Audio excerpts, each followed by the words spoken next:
You know that feeling when you open your banking app and you just stop. You stare at the number, and not because it looks good, because it doesn't. Your brain starts doing the math automatically. The rent is coming up, the car has been making that noise again, and you still have almost a week until you get paid. That tight, anxious feeling sitting in your chest right now, that is not because you are bad with money. That is because nobody ever actually taught you how money works. Not in school, not at home. Nobody sat you down and walked you through it step by step. And that is exactly what this channel is here to do. My name is Richard, and I teach the money stuff that school never covered. I spend a lot of time researching why some people seem to grow their savings almost without trying, while other people work just as hard, sometimes harder, and still feel like they are running in place. Make sure you smash that like button and hit subscribe if this video helps you see money in a new way. Now, before we get into the topic, I want you to picture something for a second. Think back about 10 years. Maybe you were buying the cheapest food you could find just to stretch the week. Maybe you were saying no to going out with friends. Not because you were busy, but because you could not afford it and did not want to say that out loud. Maybe you kept telling yourself you would start saving next month, and then next month came and went, and you still had not started. Or maybe, and it is okay to admit this, that is not 10 years ago. Maybe that is still happening right now. Either way, you are not alone in this. Most people in their 50s have less saved for retirement than they hoped they would by now. Not because they were lazy or careless, but because nobody ever showed them the simple, quiet system that actually builds real savings over time without needing to be a financial expert to understand it. But here's where things get interesting. Between 2014 and the end of 2025, a single $10,000 investment in one plain, boring fund turned into over $40,000. That is more than 4 times your original money.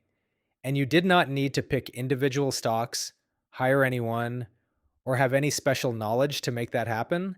You just needed one fund, enough time, and one simple habit that most people never actually build. Today, I'm going to walk you through the 7 lessons it took me 7 years of real investing to fully understand. These are not lessons you find in articles or financial calculators. These are the one you only learn by actually going through it yourself. Let's start with the lesson that surprised me the most. You have probably heard the word compounding before. It basically means your money earns more money, and then that new money earns even more money on top of it, like a snowball rolling down a hill. The longer it rolls, the bigger it gets. Simple enough, right? But here's what nobody warns you about. That snowball does not roll smoothly. Some years it grows fast. Other years, it actually shrinks. And when you are sitting there watching money you worked hard to save suddenly going down instead of up, that does not feel like a snowball rolling downhill. It feels like someone kicked it into a ditch. Here's a real example to show you what I mean. VTI is a fund that basically buys a tiny piece of almost every major company in America all at once. It is one of the most popular and widely used investment funds in the world. In 2019, VTI went up 30.7%. So if you had $10,000 in it that year, you ended the year with about $13,000. Then in 2022, it dropped 19.5%. That same account that had been growing suddenly lost almost a fifth of its value in 1 year. Then in 2023, it bounced back up 26.1%. And in 2024, it went up another 23.8%. Same fund, same strategy, just 4 very different years in a row. And if nobody told you ahead of time that a year like 2022 was completely normal, that drop would have felt like a disaster worth running away from. Now here is something that most people do not realize until they have already learned it the hard way. Let's say your investment drops 33%. You might think, okay, I just need a 33% gain to get back to where I started. That feels logical. But it is actually wrong. Here is why. Imagine you have $100. It drops 33%, so now you have about $67. And to turn $67 back into $100, you do not need 33% growth. You need almost 50% growth, The math does not work the same way going up as it does going down. Losses hurt more than they look like they should on paper. And the bigger the drop, the more dramatic that gap becomes. If your investment drops 50%, you need a full 100% gain. You need to double your money just to break even. That is not a fun fact. But once you understand it, you stop being blindsided by it. You start planning for it instead of panicking because of it. Here is the bigger picture that this all points to. If you pull up the long-term chart of almost any major investment fund, it looks like a pretty smooth ride upward over time. And that is genuinely true. Over long periods, the overall direction has always been up. But here's the thing. You do not get to experience the long-term chart all at once. You live through each individual year one at a time. You feel every drop in real time, with real money, and real stress. The chart only looks smooth because when you zoom out, all those scary down years shrink down to tiny blips. But when you're inside one of those years, it does not feel like a blip. It feels enormous. And that gap between how calm everything looks in hindsight and how frightening it feels while it is actually happening is exactly where most investors make decisions they later regret. Which brings us to the second lesson. And honestly, this is the one where most people accidentally undo everything they work to build. Staying invested through the bad years matters more than almost any other single decision you will make as an investor. Every time the market has dropped in history, every single time, the news has said the same things. This time it's really bad. Experts say, get out now. This could be the big one. And every single time, the people who believed those headlines and sold their investments locked in a real, permanent loss. Then they watched the market recover without them. But from 2014 to the end of 2025, VTI grew at roughly 13% per year on average, with dividends reinvested. That number already includes 3 separate crashes where the market dropped between 20 and 35%.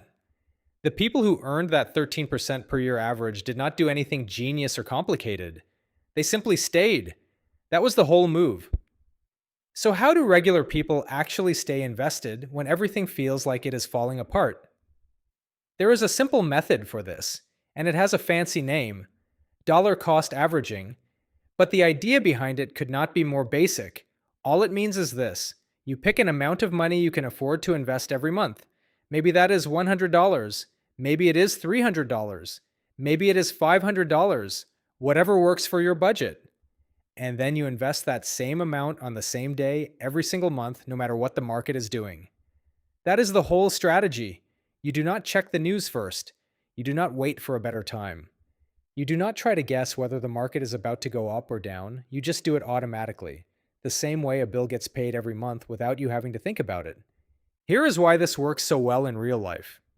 When the market is up and prices are higher, your fixed amount buys fewer shares. When the market is down and prices are lower, that same fixed amount buys more shares. Over time, those two things balance each other out and you end up with a solid average price without ever having to figure out the perfect moment to buy. But honestly, the math is not even the best part. The best part is that it removes one of the hardest decisions in investing, which is deciding whether right now is a good time to put money in. When you automate this, that question disappears completely. You already made the decision. The answer is always yes. Let me show you why consistency matters so much with a simple comparison. Let's say 2 people both start with $10,000 in VTI in 2014, and both plan to add $400 every month. Person A follows the plan without stopping, through every scary headline, every market drop, every moment of uncertainty. Person B mostly follows the plan, but pauses during the 2018 slowdown, stops completely during the 2020 crash, and pulls back again in 2022, just until things feel safer. By 2025, Person A has a noticeably larger portfolio, not because they were smarter, not because they picked better investments, simply because they did not stop adding money during the exact years when prices were at their lowest, and every new dollar they invested was buying more than it ever would again. The belief that needs to change here is this: The goal is not to avoid the bad years. The goal is to make sure the bad years do not trick you into missing the great years that always show up right after them. Now, here's a lesson that sounds about as exciting as watching paint dry. Ha. But stick with me because this one quietly costs people tens of thousands of dollars without them ever noticing. We are talking about fees. Every investment fund charges a small annual fee just to run the fund and keep it operating. VTI charges 0.03% per year. SCHD charges 0.06% per year. DGRO charges 0.08% per year. Looking at those numbers, you are probably thinking, that is basically nothing? And you are right. In the short term, it genuinely is almost nothing. But here is where it gets serious. Over 30 years, paying just an extra 0.10% in annual fees on a $100,000 portfolio costs you around $30,000 in growth you never got to keep. And that is not $30,000 that came out of your pocket directly. That is $30,000 worth of compounding that simply never happened because that small slice of your money was being taken out every year instead of growing and building on itself the way it should have been. When I run you these numbers, then it will become impossible to ignore. Here we go. $100,000 invested at 10% for 30 years grows to about $1,745,000. That same $100,000 at 9.9% grows to about $1,710,000. That tiny 0.1% difference costs roughly $35,000 over 30 years. Now imagine paying 1% annually in a higher fee, actively managed fund. Over that same period, you are not losing $35,000. You are losing something closer to $300,000 in compounding that never happened. The fee is small. The time horizon turns it into something that actually matters. And here is the thing that always gets me. Investors will spend hours debating which fund might outperform by 0.5% next year, while fees are already guaranteed to cost them that same 0.5% every single year without any debate at all. Let me talk about something that took me embarrassingly long to appreciate. Dividends. Not because of the income itself, but because of what that income does to your brain during a bad market. When a pure growth portfolio drops 20%, you have absolutely nothing to show for it, just a smaller number on a screen. That experience, pure visible loss with nothing to offset it, is what pushes people to sell at the worst possible time. But when you own dividend-paying ETFs, something different happens. Even while prices are falling, actual cash payments show up in your account every single quarter. The market can be in free fall, and your account value can be shrinking, and income is still arriving. That changes the emotional experience of a downturn in a way that is hard to explain until you have lived through it. Two funds worth understanding here are SCHD and DGRO. SCHD focuses on high-quality dividend payers, companies that have paid dividends for at least 10 consecutive years before they can even be considered for inclusion. That is a built-in quality filter.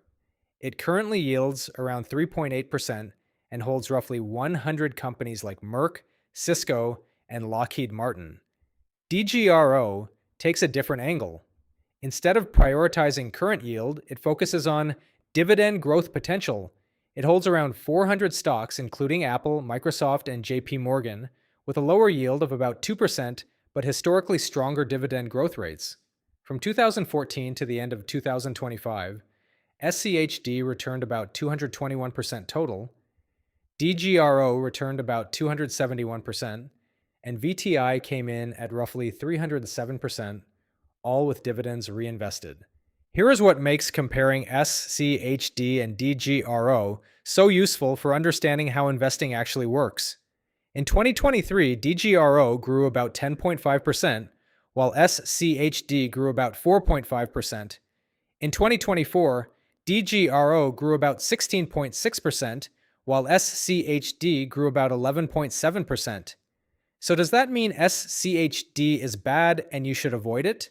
Not at all. What it actually means is that no single fund is going to be the best one every single year.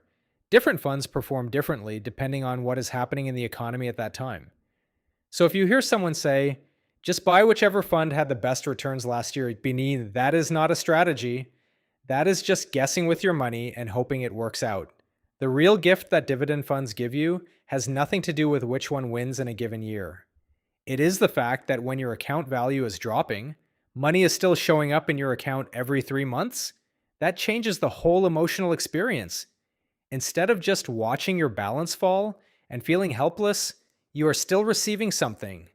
And that feeling, that sense that your investment is still working even in a bad market, is what helps you stay calm and stay invested instead of selling at the worst possible time.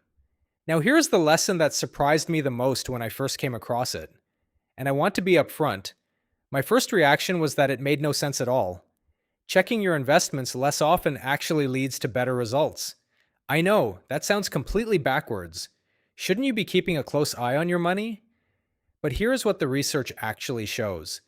Investors who check their portfolios every single day tend to make worse decisions over time. Not because their investments are doing worse, but because markets go up and down constantly, every single day. And the more often you look, the more down days you are going to see. Every time you see your account drop, even by a small amount, your brain reacts to it. There is actually a name for this reaction. It is called loss aversion. It basically means that losing money feels about twice as bad as gaining the same amount feels good.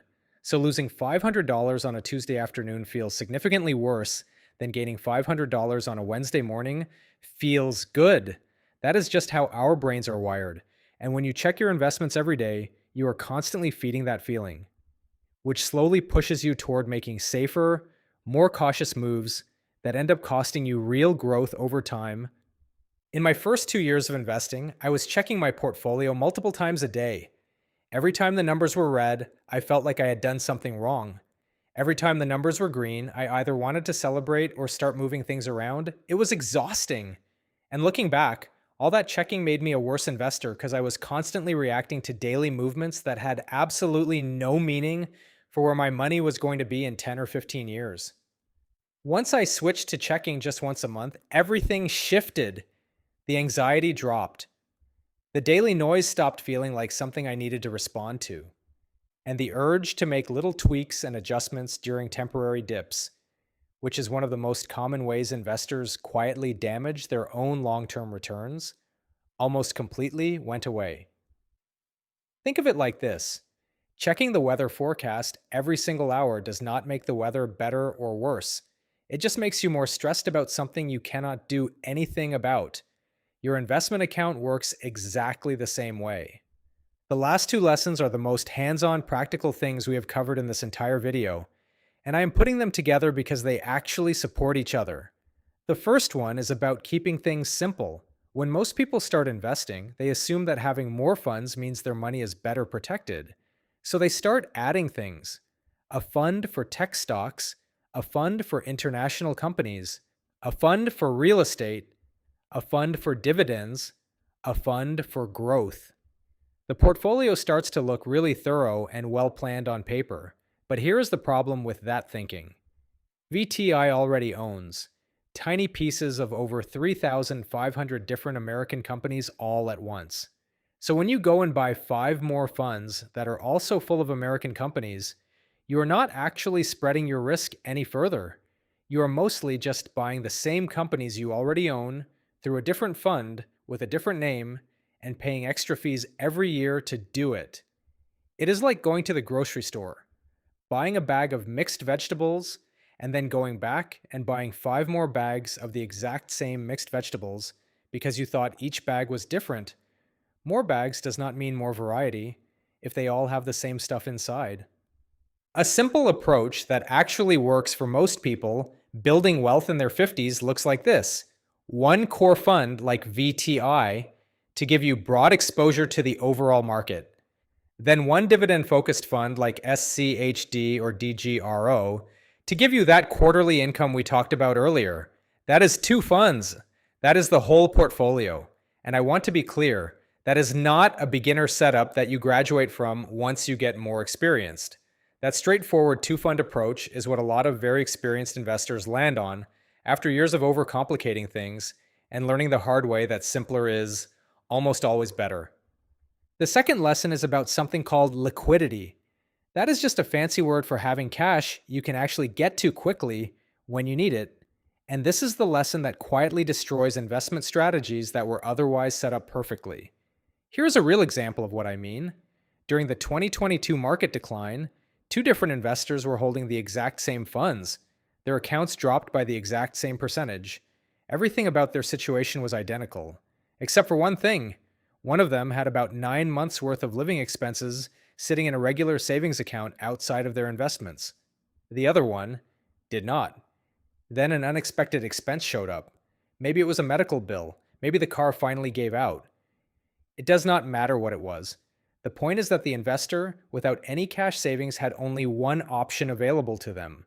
They had to sell some of their investments to cover the cost, and they had to do it right in the middle of one of the worst stretches of the year when their fund values were already down significantly. That sale locked in a real permanent loss, and it pulled money out of the market right before 2023 and 2024, two of the strongest recovery years in recent history.